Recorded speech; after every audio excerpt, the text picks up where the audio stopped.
We are facing the largest challenge ever.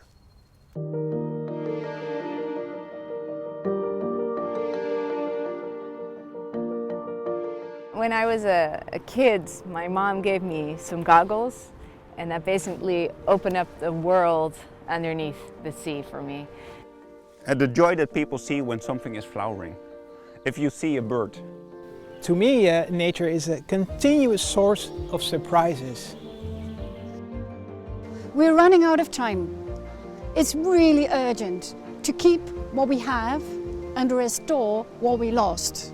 Biodiversity is not a luxury thing, it's everywhere. It also provides ecosystem services such as food production, cleaning of water, it provides health, it provides joy. It's really the essence of life.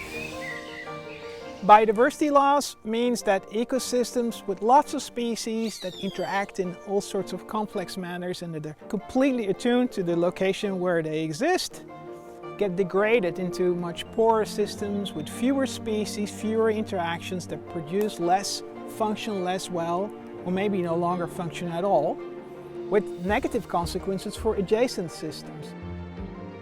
So the sea has become a very busy place with wind parks, fisheries, oil platforms, and it's a question now of figuring out which activities are absolutely crucial, which activities can be reduced or maybe combined by making them less impactful, or maybe have certain areas where you can restore the diversity.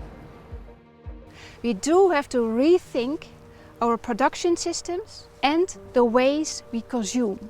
And while producing and consuming, we simply forget to also protect. All sorts of functions are fulfilled by nature that we use. So if nature is doing bad, we ultimately will do bad. Globally speaking, the 5 major causes of biodiversity loss are habitat loss, habitat fragmentation, overexploitation of species, pollution, exotic species invading other continents, and the last is climate change, forcing species to move their ranges. The biggest threat to biodiversity loss in agriculture are large areas and the very few species that we use. There are more than 100,000 edible plants, but we use less than 20 for 90% of our diet. The solution is that we reduce the areas, for example, by strip cropping, smaller areas, and use more different species in our cropping system.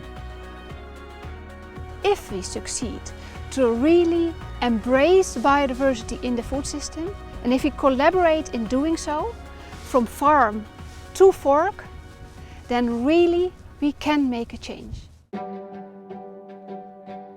Degraded ecosystems, they can be restored. Everywhere I see degradation, and everywhere I see local people coming into action to restore. That's why I want to focus on restoration. Let ecology thrive and adapt technology to it rather than the other way around. And I think there's a really nice challenge for us to work as Wageningen to do that together, because you cannot be diverse alone.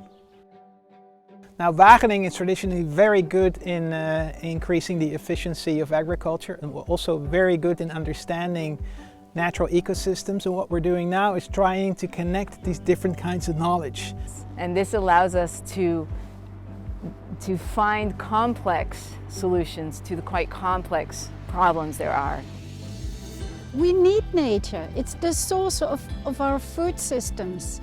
And if we don't take that seriously and we let nature turn against us, then our food systems will be destroyed and the damage won't be repairable anymore.